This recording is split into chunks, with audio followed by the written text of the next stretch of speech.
యజమాని మా scene college scene last 3-4 days నుంచి మేము దీని మీద హోంవర్క్ చేస్తూ ఉండే సంఘాలతో అటు ఇటు మాట్లాడు ఇవన్నీ మాట్లాడాల్సి.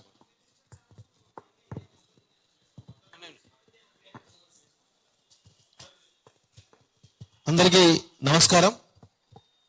ఎప్పుడో 6వ శతాబ్దంలో మొదలైనటువంటి మార్వాడీల సామ్రాజ్యం రాజ్పుతుల వంశంలో బలపడి ఆ తర్వాత మొఘలుల సామ్రాజ్యంలో విస్తరింపబడి బ్రిటిష్ సామ్రాజ్యంలో బ్రిటిష్ వారి కాలంలో వాళ్ళ సామ్రాజ్యం అంతా కూడా దేశమంతా విస్తరించిన తర్వాత నిజాం కాలంలో ఇక్కడికి వచ్చినటువంటి మార్వాడీలు ఆ తదనంతర కాలంలో ఒక హైదరాబాద్కే పరిమితమైనటువంటి మార్వాడీలు ఈరోజు మన రాష్ట్ర వ్యాప్తంగా చిన్న చిన్న పట్టణాల్లో మన యొక్క వ్యాపారాల మీద ఏ విధంగా ఆధిపత్యం చెలాయిస్తున్నారో ఒక సామాన్యుడు తెలంగాణ శ్యామ్ వేసినటువంటి ఒక ప్రశ్న ఈరోజు తెలంగాణ సమాజాన్ని కదిలించింది.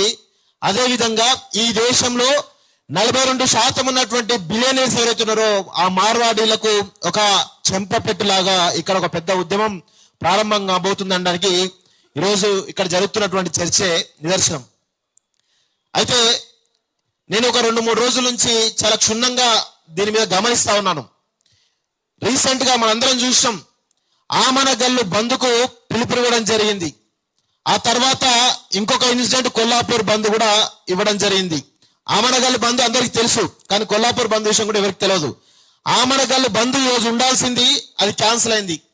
దానికి గల కారణాలు నేను అక్కడ ఉన్నటువంటి ఎవరైతే ఆ బంద్ కాలిచ్చారో వాళ్ళతో మాట్లాడినా ఆ క్రమంలో అక్కడ ఉన్నటువంటి కొంతమంది ప్రభుత్వానికి సంబంధించిన నాయకులు కావచ్చు, లేదంటే ఇప్పుడు ఎవరైతే మార్వాడీలకు మద్దతుగా ఉన్నటువంటి బీజేపీ నాయకులు కావచ్చు, ముఖ్యంగా పోలీస్ వ్యవస్థ ఐజీ డిఐజీ స్థాయిలో ఉన్నటువంటి వాళ్ళందరూ కూడా అక్కడ ఉన్నటువంటి వ్యాపారవేత్తలు బలవంతంగా వాళ్ళపైన ఒత్తిడి తీసుకొచ్చేసి ఈ యొక్క బంద్ను కంప్లీట్ గా విరమింపేయడంలో వాళ్ళు సక్సెస్ అవుతా ఉన్నారు. ఇది ఆమనగల్లికే పరిమితం కాలేదు, ఇది కొల్లాపూర్లో కూడా ఉంది. కొల్లాపూర్లో కాదు, ఇది చాలా నియోజకవర్గాల్లో చాలా పట్టణాల్లో కూడా ఉన్నది అనడానికి నేనైతే చెప్పగలను. ఎందుకంటే వాళ్ళు ఒకటే ఒకటి చెప్తా ఉన్నారు. అంటే వాళ్ళ సమస్య ఏంది, మార్వాడీలకు సంబంధించిన దాంట్లో వాళ్ళ వ్యాపారమే దెబ్బతిండం కాకుండా ఈరోజు వాళ్ళు కడుతున్నటువంటి రెంట్ల విషయంలో ఇంతకుముందు రాఘవచారి గారు చెప్పారు, మనం 10,000 నెలకు రెంట్ ఇస్తే వాడు 15,000 ఇస్తా అని చెప్పేసి అన్నాడు. ఇది మహబూబ్నగర్లో కాదు, ఇది ఆమనగల్లో కూడా ఇదే పరిస్థితి కనబడ్డది నాకు. సో అదే విధంగా ఇప్పుడు డిస్ట్రిబ్యూటర్స్ కానీ మిగతా రంగాలు ఉన్నారు కదా, వీళ్ళందరూ కూడా అదే పరిస్థితిలో ఒక రేట్లు ఎక్కువ అవ్వడం. అదేవిధంగా ఈరోజు కల్తీ మనం గురించి మాట్లాడుతున్నాం కదా, కొన్ని విషయాలు మీకు చెప్పాలి మిత్రులారా.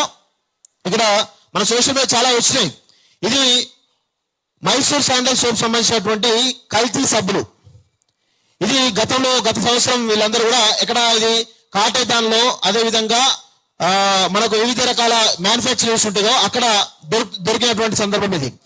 వీళ్ళు ఎవరు అంటే the behind this fake operation have been identified as Mahavir Jain, Rakesh Jain. మార్వాడీలు హిందువులతో పాటు జైన కల్చర్ కూడా ఉంటాయి వాస్తవంగా. సో ఇది వీళ్ళే ఈ ఫేక్ ప్రొడక్ట్స్ కేవలం సబ్లికే పరిమితమా అంటే ఇంకా చాలా ఉన్నాయి. నేను చాలా చెప్తా క్లియర్ ఒకసారి. ఇవన్నీ పేపర్లు వచ్చినాయి. హైదరాబాద్ లో ఇంత మోసమా అంటూ బటర్ఫ్లై బ్రాండ్ అని చెప్పేసి నకిలీ ఎల్పిజి స్టవ్ కూడా ఎల్పిజి స్టవ్ ఎవరైతే ఉంటే బటర్ఫ్లై బ్రాండ్ వాటిని కూడా నకిలీ చేస్తున్నారు. అదేవిధంగా హైదరాబాద్ లో నకిలీ మైసూర్ శాండ్ సోడా అని చెప్పేసి మైసూర్ శాండ్ సోప్స్ అని చెప్పారు, అదొకటి.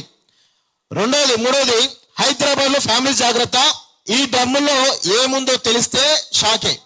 అంటే జంతువుల కలయబరాలతోటి వీళ్ళు ఆయిల్స్ తయారు చేసి మన వంట నూనె ఆయిల్ను ఈరోజు ఇట్లా ఇస్తారు. అదేవిధంగా కల్తీ మద్యం, ఒక బగ్గా వైన్స్ అని ఉంటుంది, వాళ్ళ మ్యానుఫ్యాక్చర్ ఉంటారు. అది ఎంత పెద్ద దందా అంటే చాలా పెద్ద దందా బగ్గా వైన్స్ అనేది, అది మార్వాడిస్తే. అదేవిధంగా బ్రాండెడ్ పేరుతో నకిలీ సరుకు 2 కోట్ల. ఇది మన వాడేటువంటి చాపత్తి, జెమినీ చాపత్తి, అదేవిధంగా రెడ్ లేబుల్ చాపత్తి, ఆ చాపత్తి వాటిని కూడా కల్తీ చేస్తున్నారు. అవి కాకుండా అనేక తినుబండాల ప్రొడక్ట్స్ కూడా కల్తీ చేస్తున్నారు. తెలంగాణలో కల్తీ ఐస్ క్రీమ్ కూడా వదలే వీళ్ళు. అదేవిధంగా మురుగునీటితో కూల్ డ్రింక్స్, మురుగునీతో కూల్ డ్రింక్స్, కుళ్ళిపోయిన అల్లం వెల్లుల్లి పేస్ట్.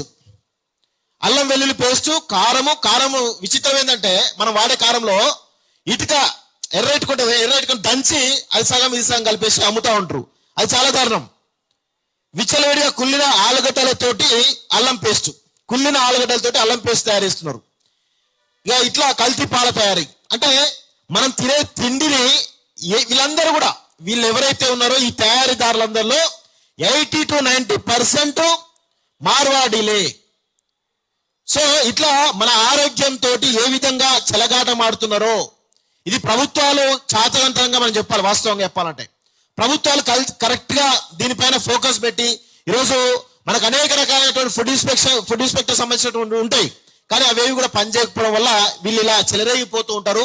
వీళ్ళ వెనకాల పెద్ద ఎత్తున వీళ్ళంతా ఇప్పుడు మనం వీళ్ళు చేయని దందాలు కల్తీ అన్నాం కదా, హవాల దందాలో వాళ్ళే ఉంటారు, జిఎస్టీ కట్టకపోవడం వాళ్ళే ఉంటారు.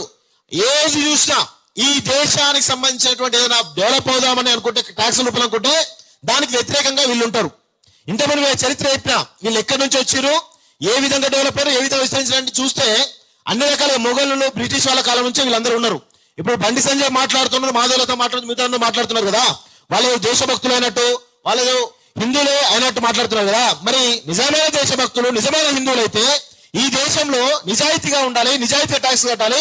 ఈ విధంగా హవాలతంగా చేయొచ్చు కదా. మరి వీళ్ళందరూ చేస్తున్నారంటే వీళ్ళు దేశద్రోహులా కాదని మనం ఒక్కసారి ఖచ్చితంగా ఈ సభాముఖంగా మనందరూ కూడా చెప్పాలి. ఎందుకంటే వాళ్ళు మనల్ని తాగుబోతులు అన్నప్పుడు మనం కూడా వాళ్ళ చరిత్ర బయట పెట్టాలి కదా, వాళ్ళ నిజమైన స్వరూపం మీద బయట పెట్టాలి కదా.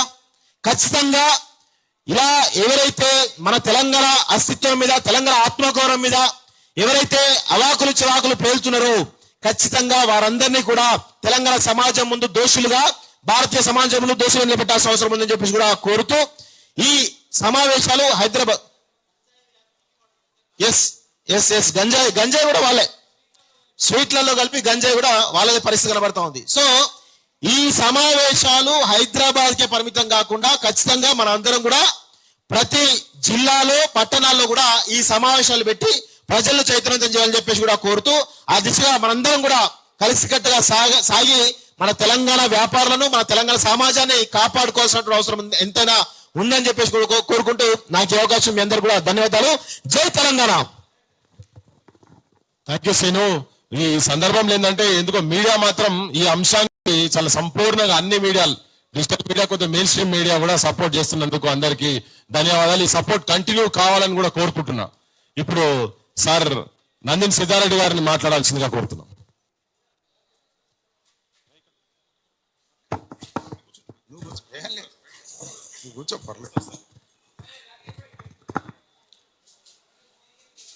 మిత్రులకు నమస్కారం.